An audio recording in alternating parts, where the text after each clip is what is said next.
Hello and welcome. Hello and welcome to Escaping Leah. We're going to go over chapter 20, The Sky Isn't Falling. Already, for many, the apostates of a religion aren't of any interest to the members of that religion. Why is that? It doesn't take a rocket scientist to find this out and find out the actual reason why. Here's a quote from Lonnie Cliver. She's a PhD, professor of religious studies from the property, the reliability of apostate testimony about new religious movements. Get that online, super great. This is start of the quote. I am convinced by reason of my own professional training and scholarly research that the apostates should not be accepted uncritically by the mass media, the scholarly community, the legal system, or government agencies as a reliable source of information about new religious movements. The apostate must always be regarded as an individual who is predisposed to render a biased account of the religious beliefs and practices of his or her former religious associations and activities. End of quote.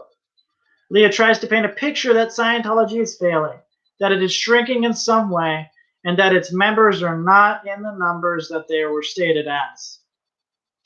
She is in charge of every single invented story that is pushed out of the hate factory and thus backs every single one of these claims. This is according to the Scientology website right here.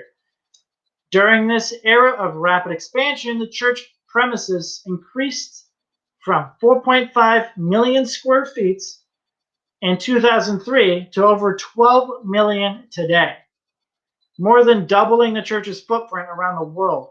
Over 2.5 million square feet of renovations were completed in the past 5 years. I'd say that's expansion.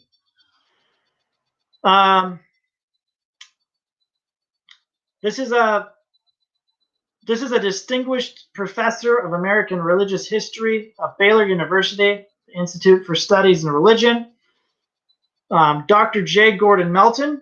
This is what he has to say about Scientology. Start a quote. Scientology has probably been the most successful of the 20th century new religions. The first decade you measured in one church here, one new country where Scientology has been opened up to, but the closer you get to the present, the faster that growth has proceeded, both in terms of the number of new countries that have been open to Scientology and number of individual churches and centers that have opened, and the number of languages in which Scientology teachings have become available. End of quote. Scientology is a religious movement that is very fluid. It has a unique structure and it is very organized in this sense, as it actually has stable management organizations and policies to keep the religion operating in this fashion.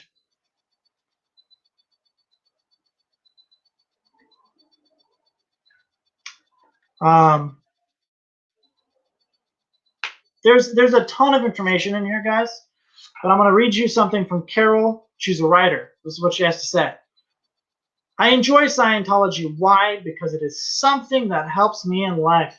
And I'm not even a Scientologist. She's not even a Scientologist. That is why I enjoy it so much. I'm not religious, but I enjoy applying Scientology.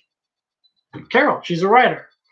So you have to understand the viewpoint that the sky is falling, that the church is blah, that's their agenda. That's what the apostates would like to push out because they make money off of that. Okay? Because when you're not being successful in life, you're more likely to unite with criminals in order to take down good organizations that are helping people, right? You're not aware of your surroundings, you're not aware of your potential. Therefore, you just stay at the bottom, and they love that. They're like, oh, yeah, we can make money off of this because they know what Scientology can do for an individual. That's why they're stopping you. Okay, cool. So we're going to end it here with this chapter. Thank you so much. As you can see, the sky isn't falling. You can read more about this in the copy of Escaping Leah. Get it at exposingcrimes.com. Thank you so much for your time, and I'll see you in chapter 21. Thank you.